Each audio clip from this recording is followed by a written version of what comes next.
Who are the characters behind science? This is Science Behind the Glass, Illuminating the Human Side. In this podcast, we unveil the human side of laboratories and science. Scientists share personal experiences and we discuss their meanings from different perspectives and fields of research.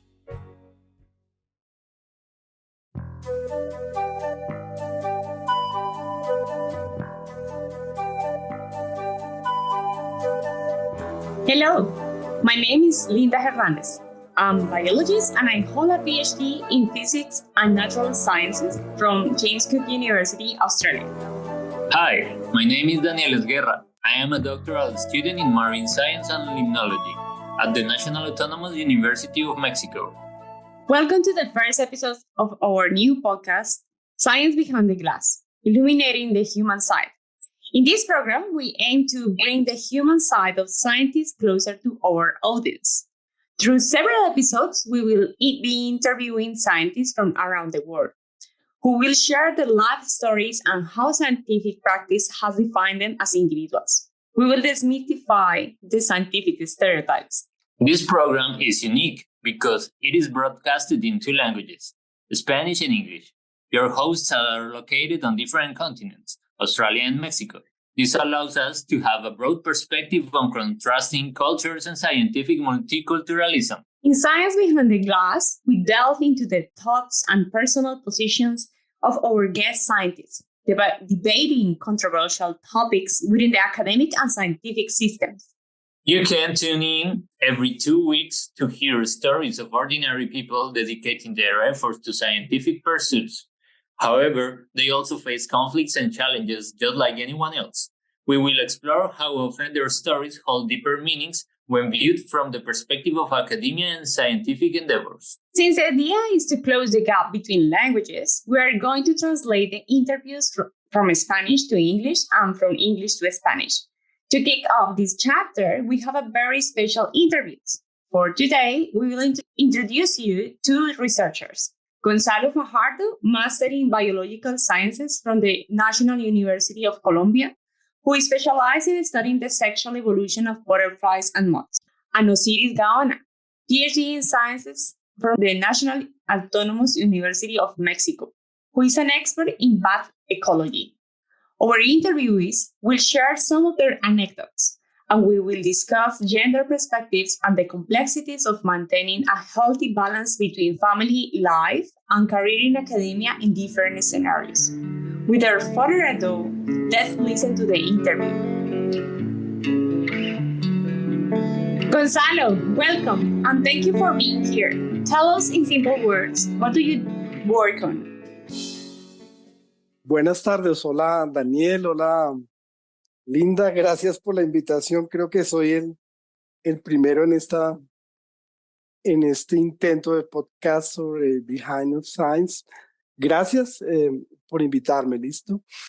Bien, no, yo pienso que de lo que me estás preguntando, tal vez mi trabajo está mucho más enfocado a la docencia. Yo digo que a lo largo de los años lo que me he convertido es en un acelerador de mentes que quieren hacer cosas que tal vez yo no alcanzo a hacer en mi quehacer, pero mi oficio como docente me ha permitido ver cómo los estudiantes a partir de las preguntas y a partir de sus propias observaciones y de sus propuestas se desarrollan como científicos. En ese contexto es que quizás a partir de mis intereses que tienen que ver con preguntas evolutivas, de las cuales no tengo mucha producción, claro está, pero sí discutimos y avanzamos en algunos temas que tienen que ver con la selección sexual.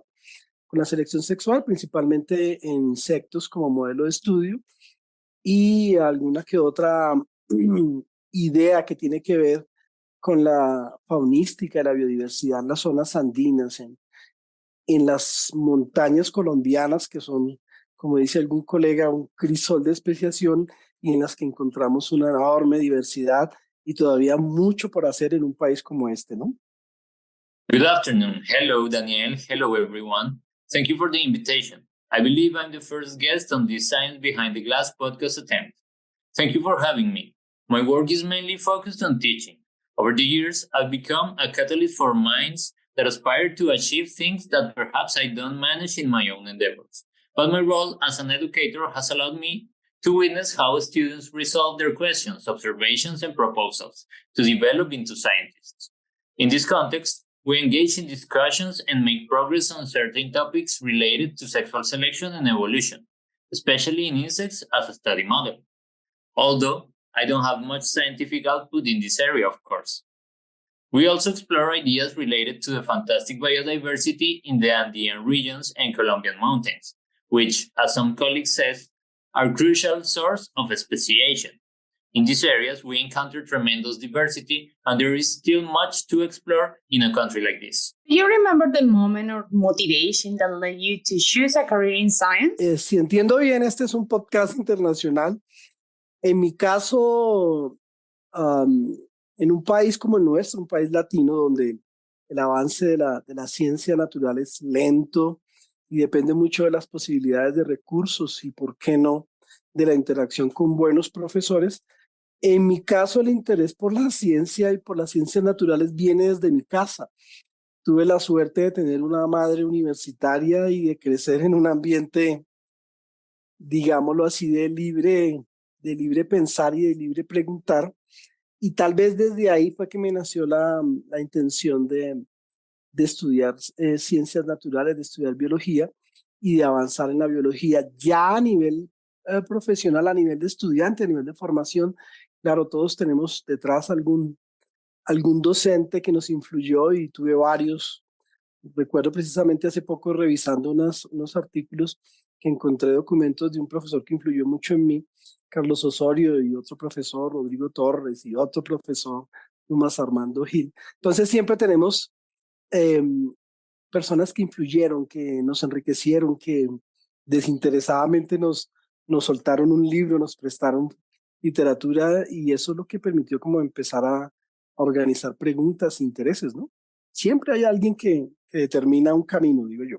Absolutely. I understand this is an international podcast. In my case, in a Latin American country where progress in natural sciences is slow and heavily depends on available resources, and why not interaction with good teachers, in my situation, my interest in science and natural sciences started at home. I was fortunate to have a mother who was a university professor, and I grew up in an environment, let's say, free to think and ask questions. Perhaps that's where my intention to study natural sciences, to study biology, and to advance in the field of biology was born. On a professional level, as a student, in terms of education, of course, behind each of us, there is a teacher who influenced us. I had several. I recently came across some articles and found documents from a professor who had a significant impact on me, Carlos Osorio, and other teachers like Rodrigo Torres and Tomás Armando Gil. There are always people who influenced us, enriched our knowledge, selflessly gave us a book, lent us literature, and that is what allowed us to start organizing questions and interests. There is always someone who sets a path, I believe. And now, moving on the most specific topic, Gonzalo, how do you become interested in studying the sexual evolution of insects, in specifically or particularly butterflies and moths? En un país como el nuestro dominan los trabajos de inventarios, lo que llamamos aquí los inventarios faunísticos, los inventarios, en nuestro caso, de insectos, y más concretamente los inventarios, los registros faunísticos de lepidópteros, por decir algo. Es decir, el reconocimiento de la diversidad y todo este tipo de trabajos que son muy tradicionales acá, es reconocer cómo se distribuyen, cuántas hay, incluso denominar nuevas especies, que es relativamente muy común en insectos en Colombia. Pero hacer preguntas de la selección sexual en un contexto como el nuestro es muy extraño. Tuve también la suerte de asistir a charlas a la Universidad del Valle cuando estaba el profesor William Everhart. No me recuerdo si todavía estaba en la universidad como tal o si era visitante. Y de ahí fue que me quedó la espinita cuando por primera vez encontré un libro de él que se llama Evolución de la genitalia animal vía selección sexual, y desde ahí me interesó mucho el tema, tal vez porque cuando hice mi tesis de pregrado, tuve que hacer muchas disecciones de genitalia para poder identificar especies de mariposas altoandinas. Entonces, una cosa es el trabajo técnico de ilustración, por decirlo así, el detalle y todo el oficio de ilustrar, y otra cosa es preguntarse por qué varían tanto ciertas estructuras que tienen que ver con la transferencia de esperma en el caso de los machitos de las mariposas. Desde ahí me quedó el tema a seguir y seguir revisando y seguir revisando. Y después tuve la oportunidad de hacer la tesis en la maestría sobre una pregunta evolutiva y necesariamente tuve que volver a caer en el tema de la genitalia y su variación dentro de las poblaciones, y todo me fue llevando hacia la selección sexual. Inventories dominate the field. These inventories, in our case, are focused on insects and more specifically Lepidopterans records. It means recognizing diversity and all these kinds of traditional work. Identify how insects are distributed, counting their numbers, and even naming new species is very common in Colombia, especially concerning insects. But asking questions about sexual selection in a context like ours is quite unusual. I was also fortunate to attend lectures at the University of Valle when Professor William Everhart was there. That's where my curiosity began when I first came across his book called Evolution of Animal Genitalia via Sexual Selection, and I became very interested in this topic. Perhaps because when I was working on my undergraduate thesis, I had to dissect the genitalia extensively to identify Hygandia and butterfly species. So there's the technical work of illustration, so to speak, and the attention to detail and the craft of illustrating. But then there is the question, why do certain structures related to sperm transfer vary so much in male butterflies? Among species, I mean. That topic stuck with me.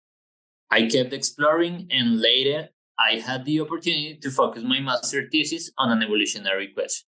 I inevitably had to delve back into the topic of genitalia and its variation within populations. Everything was leading me towards sexual selection. Well, and considering precisely all these intricacies of sexual selection and the evolution of insect genitalia, why do you think studying this field is important or interesting for science and for people in general, not only for scientists? ¿Cómo lo hacemos sencillo? ¿Cómo lo hacemos divulgable? ¿Cómo lo hacemos, entre comillas, útil? Para no quedarse inmerso en la pregunta que le apasiona solo al que le interesa y al círculo de los que la discuten, mira, si uno no entiende, para mí el núcleo de lo poblacional en los organismos, ojo, y en su conservación, es la reproducción. Yo pienso que si aprendemos un poquito a entender las variables biológicas que regulan los procesos de reproducción en las poblaciones, entiéndase poblaciones animales o de plantas, como quieran, incluso de corales, como obviamente animales, si entendemos los mecanismos de reproducción, o más bien obtenemos mucha información que puede ser relevante para su conservación.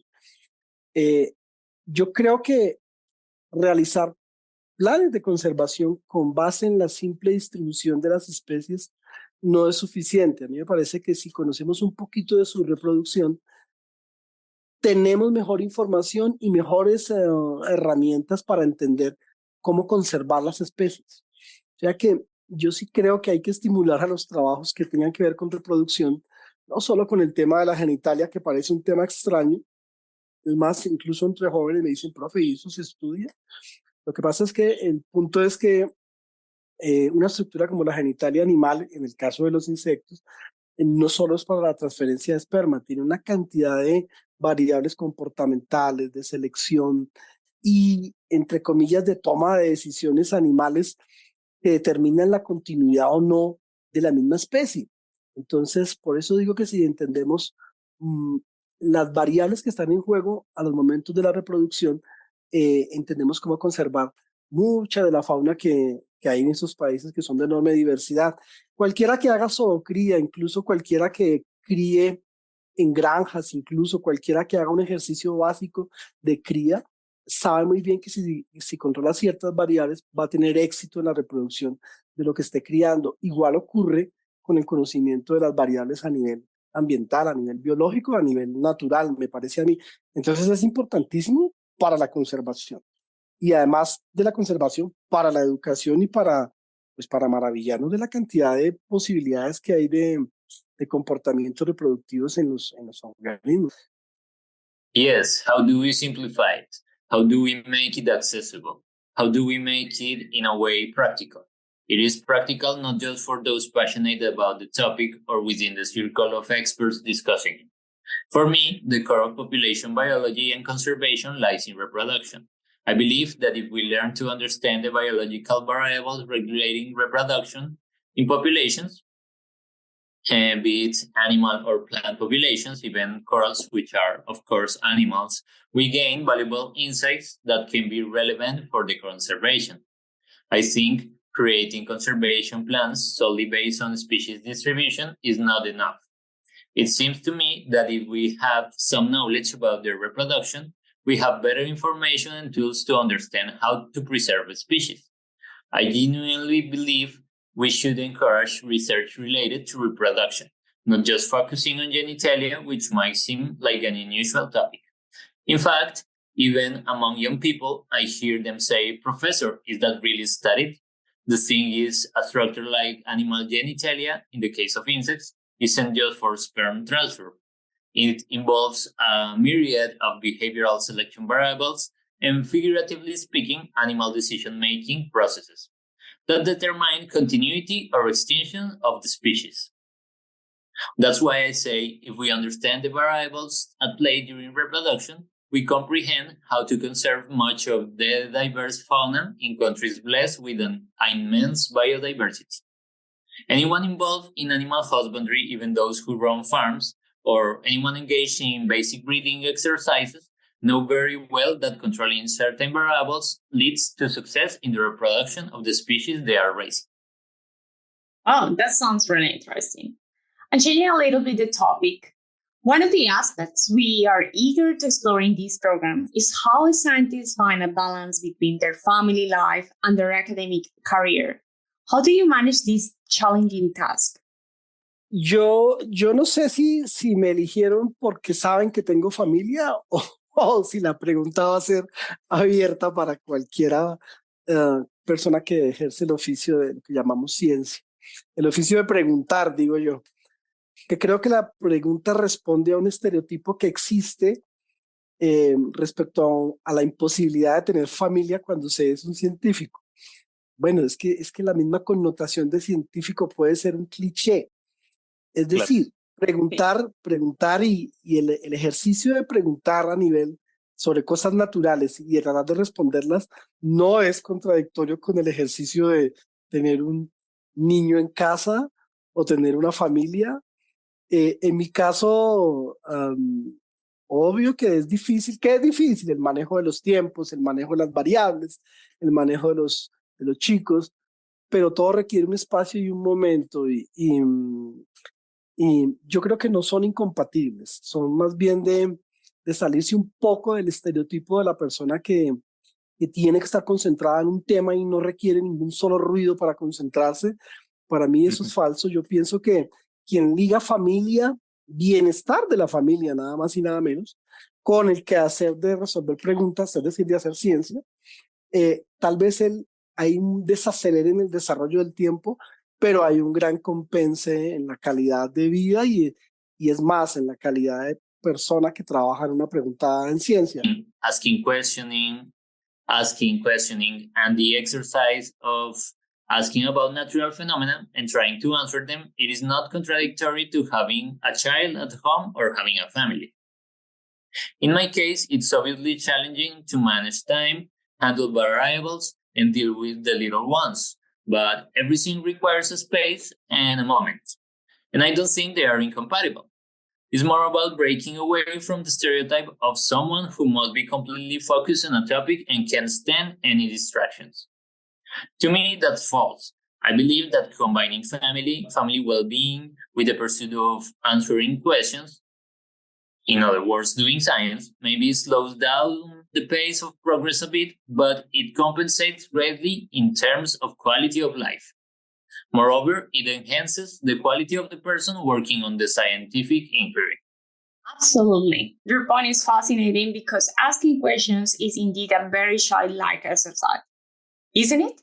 The act of living with your children when they are young and all that, perhaps what they do is enrich the scientific process rather than hinder it. Don't you think? How do you see it? Mira, yo tengo adolescentes actualmente, ¿no? Ya hice la parte del doctorado en los pañales, digo yo.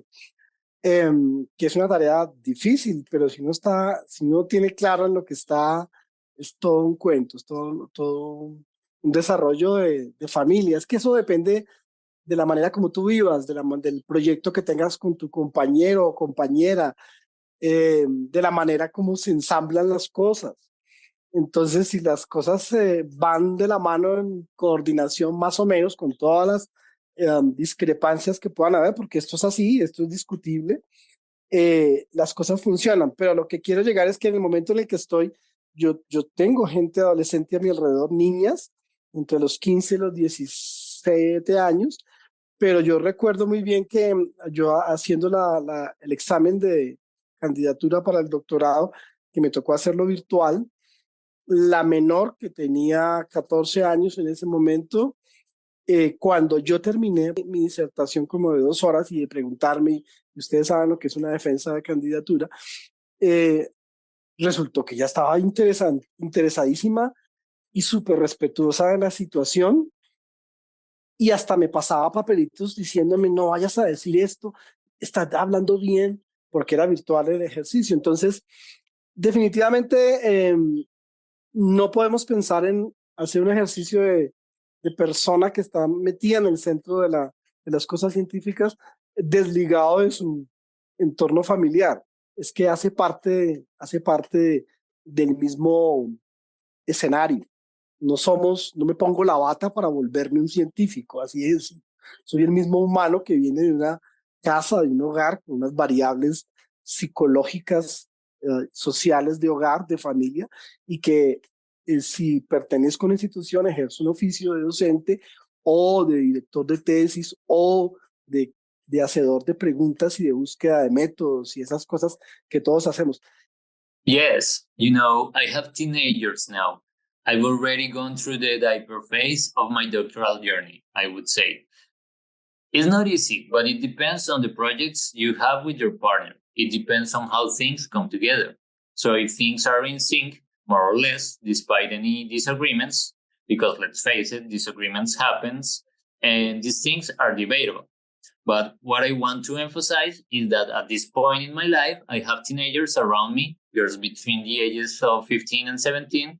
And I vividly remember how, for example, during my candidature exam, my doctoral candidature exam, which I had to do virtually, my youngest daughter was present. She was around 14 years old at the time.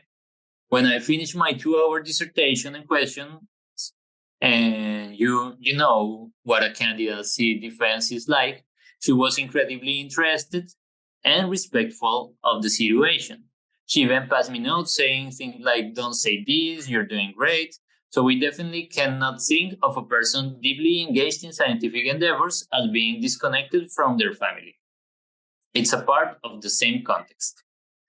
I don't put on a lab coat to become a scientist. I'm the same human being who comes from a home, a family with psychological and social variables. And if I belong to an institution, I perform the role of an educator or within the framework of that institution, or maybe as a thesis advisor, someone who asks questions and explores methods, things we all do as a scientist. And to provide a bit more context about this question, it is because often job opportunities for scientists aren't very abundant, but it's very challenging. Moving to different places is quite common, and there is a significant disruption in the lives of scientists in general.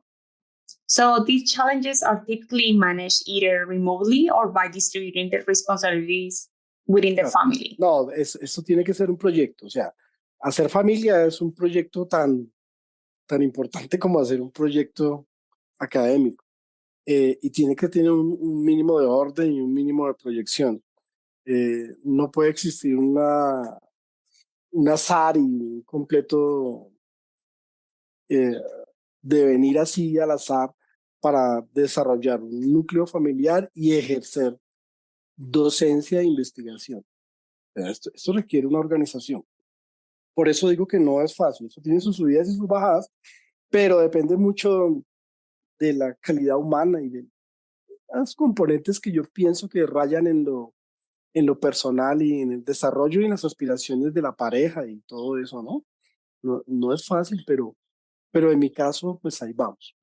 Exactly. Building a family is a project, just as significant as an academic endeavor, and it requires a minimum level of planning and projection. It demands organization. That's why I say it's not easy. It comes with its risks, but it depends on personal and partnership projects. Well, considering the last question, and as you mentioned, you have already addressed it. But as you said, it's a plan that you have to put it into action, involving comprehensive planning. I don't know if you have found any particular strategy that seems useful to you in maintaining that family connection while also dedicating sufficient time and focus to your work as an educator and researcher. Claro, es el manejo del tiempo y del espacio. A ver, cuando digo el espacio es en la casa, el espacio de estudio. Piensen en la virtualidad. Es tener un espacio apropiado para el estudio. Claro, cuando uno está en la etapa de papá de bebés, pues los niños son los niños, los bebés son los bebés, casi que no hay posibilidades de manejar las cosas bien. Cuando ya tienes adolescentes, es más fácil, creo yo. Pero definitivamente se necesita se necesita un espacio de estudio, un lugar de estudio reservado para eso, para el estudio. Se necesita un muy buen manejo del tiempo, porque tener una familia, ser una persona que se dedica a hacer investigación y tener familia requiere de sacrificios y requiere de dar también tiempos. Entonces, es un balance, es un balance entre el manejo del tiempo, la estabilidad de la familia y de la manada, por decirlo de alguna manera. Si es que somos un grupo y yo no me puedo apartar porque es que tengo que hacer mis cosas. En algunos momentos sí, hay que tomar decisiones para concentrarme por unos tiempos en ciertas cosas, pero en la mayoría de los casos todo camina en grupo y hasta se discute en grupo. No es tan complicado, depende del flujo y de la comunicación que tengas con tu gente, con tu familia, con tus hijos, con tu compañero o compañera. Certainly. I think it involves managing time and space. When I mention space, I'm referring to home environment, specifically the study space. Think about virtuality. Having an appropriate space for studying is crucial. Of course, during the stage of being a parent to babies, it's almost impossible to manage things effectively. As your children grow into teenagers, it becomes easier, I believe. But you still need designated spaces. A study space, a reserved place for that purpose is necessary. Excellent time management is essential because juggling family life, research, and career commitments require sacrifices, and setting aside dedicated times, it's a balancing act. It's a balance between managing time, maintaining family stability, and the family unit, so to speak. We are a group, and I cannot isolate myself because I have work to do. Sometimes decisions need to be made because I have work to do. Sometimes decisions need to be made to focus on specific tasks, but in most cases, everything is a collaborative effort, and even decisions are discussed as a group. I'm not as complicated as it might seem. It depends on the flow of communication and the connection you have with your family, with your children, and your partner or partners. Tell us a bit more about your family. How do you think they view your career in academia? No, con respeto. No voy a decir que con la máxima admiración, pero sí con inquietud y con respeto. Aquí en esta tribu se respeta el quehacer de cada cual. Yo a veces hablo con ella, yo no quiero que sigan un sesgo mío, pero sí discutimos, con la mayorcita ya discutimos. Ella dice que Colombia necesita derecho ambiental, gente que sepa derecho ambiental para defender en realidad los recursos, porque según ella los biólogos no hacemos mayor cosa por los recursos. Creo que con respeto a la profesión, a la diferencia, algo de admiración mucho cuando nos vieron en la virtualidad, porque la virtualidad permitió ver el quehacer de cada cual y jugar a unas reglas del juego que no existían antes. Entonces, a partir de ese quehacer de la docencia virtual y ver todo el esfuerzo para que una clase salga bien y toda la organización que requiere y el manejo del lenguaje y de los recursos, creo que ellas ganaron un montón. Y además Claro, el y tu hecho de vivir. esposa también está en la ciencia, ¿no? Y ella también está en el quehacer docente y también está en el quehacer de la investigación. Entonces, pues mis hijas no son niñas de gafitas, con cara de científicas chiquitas, no, son niños normales, más bien de lo que les digo, del mundo musical, son gente de la música llanera y han desarrollado su camino y ahí nos complementamos todos. O sea que esto es así, eso es un ambiente heterogéneo. Yes, my daughters are teenagers, as I told you, and they explore the musical world, which leads to some beautiful exchanges. So there's a mutual respect. I won't say it's the utmost admiration to my scientific endeavors, but there are curiosity and respect. In this space, we respect each other's pursuits. I talk to them sometimes. I don't want them to follow my path blindly, but we do discuss things, especially with my older daughter. For example, she believes Colombia needs environmental law experts, people who understand environmental law to genuinely defend our resources, because according to her, biologists don't do much for the resources. There is respect for the profession, acknowledgement of differences, some admiration, especially when they saw us in the virtual spaces, because virtuality allowed them to see what each of us does and play by rules that didn't exist before. So, from the efforts in virtual teaching, the meticulous planning, and the language of resources management, I believe they've gained a lot. In fact, your wife is also in the field of science, right? That's right. And she is also someone who teaches and is involved in research. So, our daughters are not the stereotypical science nerds, nevertheless. No, they are normal girls, especially in the realm of music. They are passionate about llanera music and have pursued their own paths. We all complement each other in our diverse interests. So it's an heterogeneous environment and it works really well for us. Well, moving into a more general topic and less personal, we also wanted to ask you if you have ever encountered any barriers in your professional or academic life while trying to pursue your family life. And how do you think these barriers might affect scientists in general? Mira, Daniel, las barreras son de tiempo, de movilidad, de la cosa social, de presupuesto, de recursos, de tener que superar, de apostarle casi con recursos propios, apostarle al desarrollo de ideas. Para quien no lo entienda, me refiero a las barreras que existen para acceder a recursos, a oportunidades para que los estudiantes que trabajan con uno desarrollen sus trabajos de investigación, desde el presupuesto básico para hacer un trabajo de campo hasta la infraestructura para el manejo de datos. Entonces, existen muchas barreras, o sea, barreras es lo que hay, pero precisamente el reto de este oficio, y si no suena frase de cajón, la pasión en este oficio es hacerlo lo que mejor podemos por lo que nos gusta y en ese sentido superar las barreras que pueden ser desde idiomáticas. Si tú miras, el estándar tiene que ser en inglés, eso ya es una barrera, y a veces tenemos gente muy buena, con una calidad humana y de pensamiento para producir cosas, pero hay una deficiencia, por ejemplo, en el otro idioma, y eso se vuelve un proceso que ralentiza el trabajo. Yo les digo a los estudiantes a hacerlo por sí mismo y incluso lo que les cuento, ¿no? Con los recursos propios, pero la meta es terminar la apuesta en la que nos metimos. Y afortunadamente casi todos los y las estudiantes que han pasado por mis escenarios, digo yo, han tenido éxito, buen éxito, a pesar de que el mundo laboral es duro.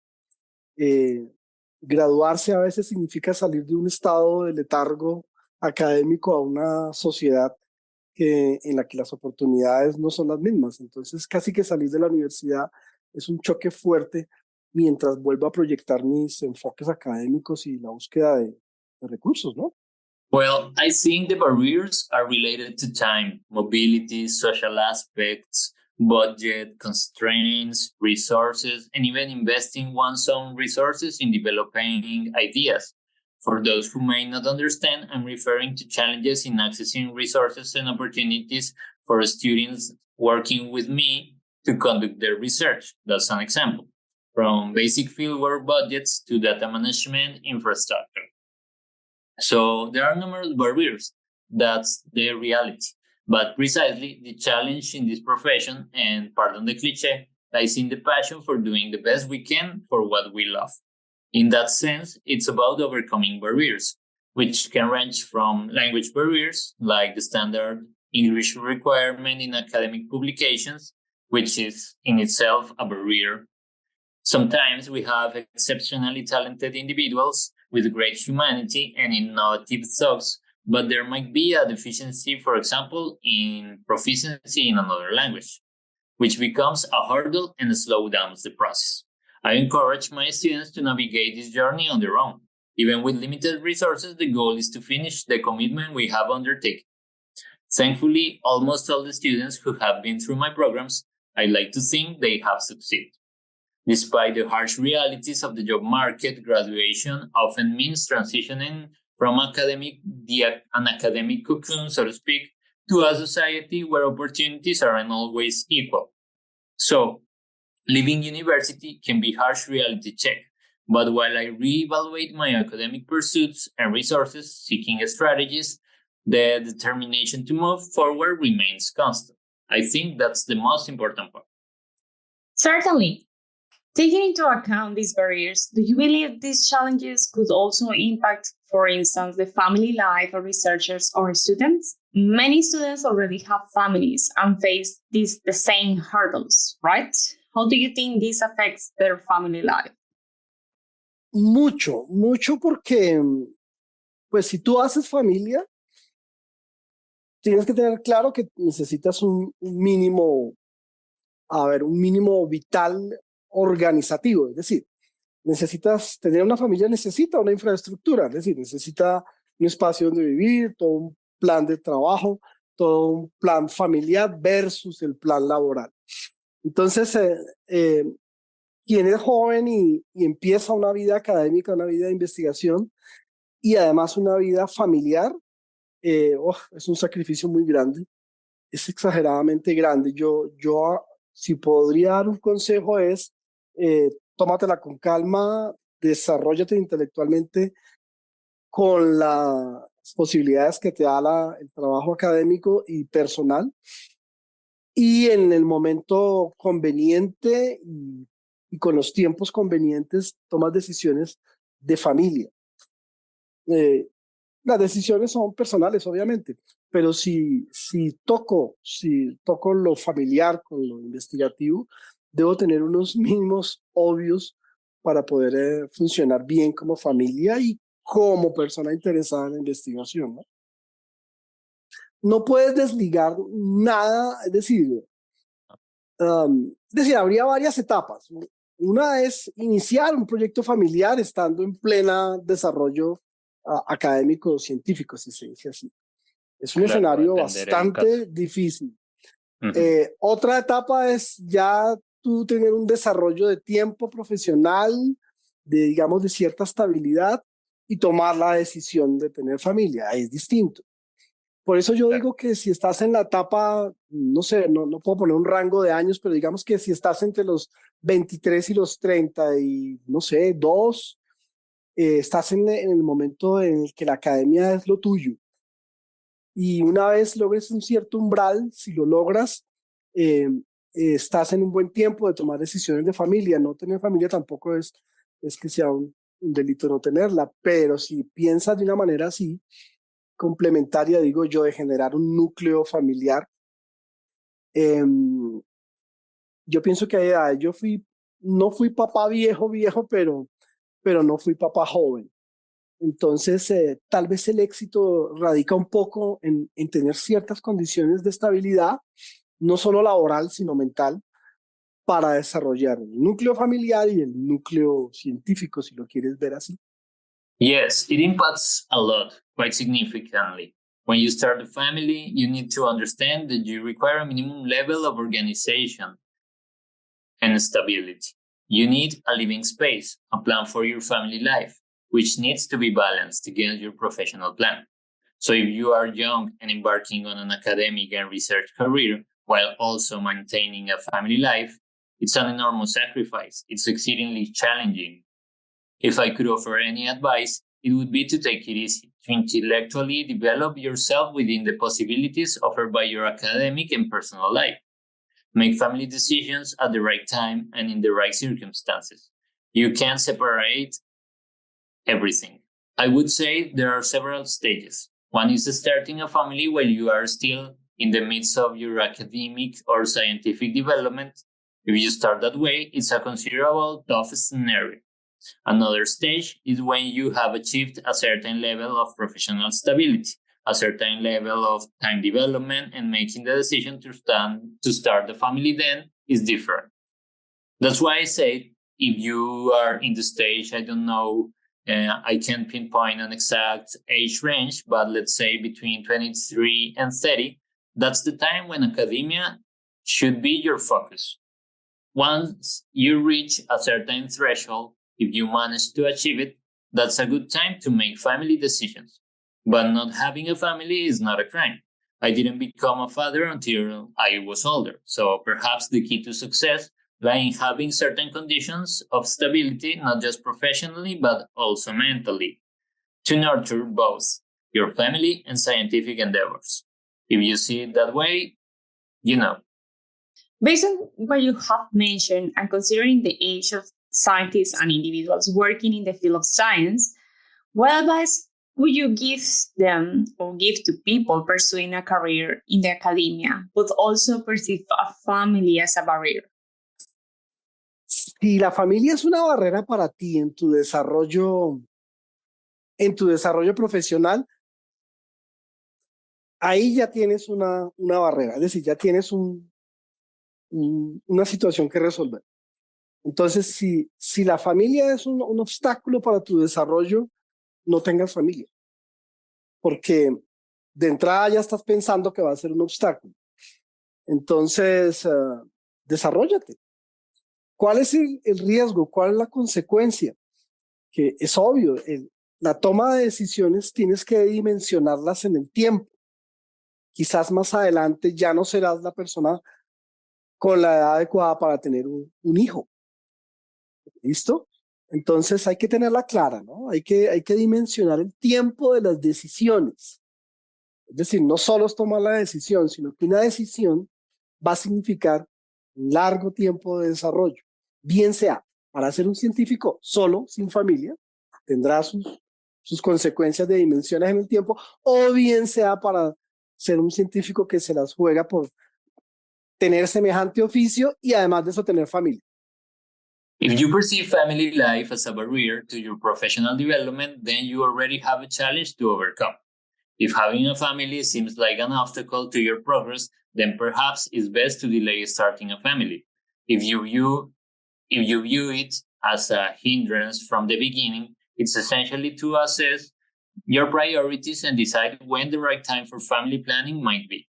Considering your career goals and personal aspirations, balancing family life and an academic career requires careful consideration and is crucial to make decisions that align with your individual circumstances and ambitions.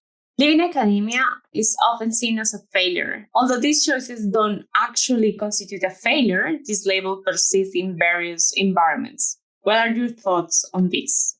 Si dejas de hacer este oficio de una manera institucional, es que yo creo que, pues ustedes son gente joven, Daniel, yo creo, y Linda, yo creo que quien está metido en esto tiene claro que esto es una filosofía de vida. Esta es una, ¿listo? y que un cambio de personalidad, un cambio de variables, un cambio de escenarios es posible. Pero yo pienso que quien nació para estar en esto de preguntarse las cosas de la naturaleza y de los fenómenos naturales, si lo queremos ver así, eso es innato. Tal vez se abandona el ejercicio institucional, pero el mental lo dudo. ¿Listo? Habría que haber una razón muy fuerte, no sé. I believe that those who are deeply involved in this field understand that it's philosophy of life, and a change in personality, circumstances, or environment is possible. Those who are naturally inclined to question the natural world and natural phenomena tend to view it as an inherent part of themselves. While one might step away from institutional practices, the mental exercise, I believe, remains ingrained. It's not a failure, it's a change of path. What I want to emphasize is that for those of us living in a country like Colombia, with so many social, work related, and obviously family related variables, if we don't leave this profession, or rather, if we leave it, it will be due to compelling circumstances. But for those of us deeply engaged in this field with a specific conviction, making a retreat that we would label as a failure is difficult to think. Perhaps an institutional departure is entirely possible, but a mental withdrawal, a loss of interest in something that has allowed us to develop, that doesn't happen. And well, finally, could you share a funny or unusual anecdote that you have experienced during your research or through your career? Durante mi proceso, hay varias, pero recuerdo una muy chévere en una cosa académica en la que vino William Everhart, que como les conté, por ahí empezaron mis preguntas sobre selección sexual. En alguna charla que él dio, el título de la charla era algo así como sexo y reproducción, una cosa así. Él mismo me decía que él había puesto la charla así para tener público. Él tiene un cierto humor sarcástico y efectivamente mucha gente llegó interesada por el título de la charla, pero cuando en la charla él empezó a mostrar videos de mosquitas apareándose, pues más de uno se decepcionó porque pensaban que era un asunto más de humanos y el título era demasiado grande. Tal vez si hubiese colocado estrategias de reproducción sexual en animales, no sé qué, invertebrados, tal vez el público hubiera sido mucho más de la academia, pero mucha gente entró, ¿a dónde viene lo divertido del asunto? Mucha gente entró a la charla interesada por el título de amplio espectro de la charla, sexo y no sé qué, pero se encontraron con una cantidad de videos de mosquitas, de imágenes de moscas en aparatos sofisticados para entender cómo funcionaba la genitalia y la transferencia del esperma y todo lo que significa el evento de control de la reproducción en esos animalitos. Entonces, esa me pareció muy buena porque mucha gente se empezó a retirar a mitad de la charla. Yo decía, pero ¿por qué se van? Claro, muchos venían pensando que esto era una charla de, entre comillas, sexo humano, quién sabe. Bueno, pues Gonzalo, creo que esas eran las preguntas que teníamos preparadas. Queremos agradecerte por tu tiempo, por tus respuestas, por compartir un poco sobre tu vida familiar también, que pues son cosas personales y está muy interesante, igual que la gente pues las conozca en rasgos generales para precisamente como hablábamos, ¿no? Quitar un poco el velo que hay sobre el quehacer científico y las personas que se dedican a él. Y qué interesante cuando alguien se retira, muy chévere y muy interesante saber por qué se retira, entre comillas. Yo pienso que el retiro es institucional, no mental. ¿Listo? Es más, muchos de los que se retiran de las instituciones, en mi criterio, producen más cuando se retiran, porque ya se liberan de ciertas cargas administrativas académicas, por decirlo de alguna manera. Yes, during my research, there are several anecdotes, but I remember one when William Everhart visited. As I mentioned before, that's when my questions about sexual selection began. In one of his talks, the title was something like Sex and Reproduction. He told me himself that he had named the talk that way to attract an audience. Many people were intrigued by the title of the talk, but when he started showing videos of mosquitoes mating during the presentation, more than a few were disappointed. because they thought it would be more focused on human, considering the grand title. Many attendees came in expecting a broad discussion on sex and something, probably in human context.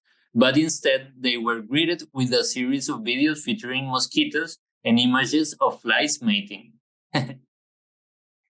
Well, Gonzalo, I believe those were the questions we have prepared. We want to thank you for your time, for your answers, and for sharing a bit about your family life as well.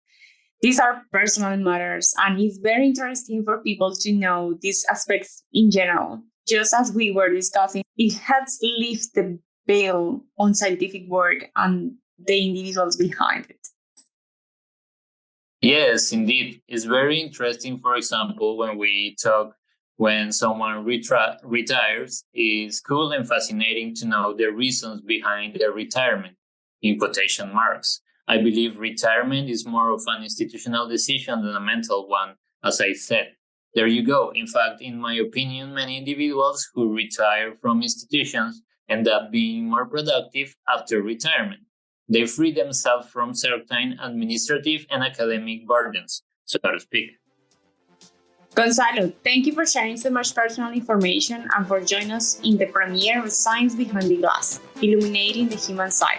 We look forward to having you in the next episode for the second part of this topic, joined by Dr. Josiris Gaona. She will share her experience on how to maintain a balance between academia and life.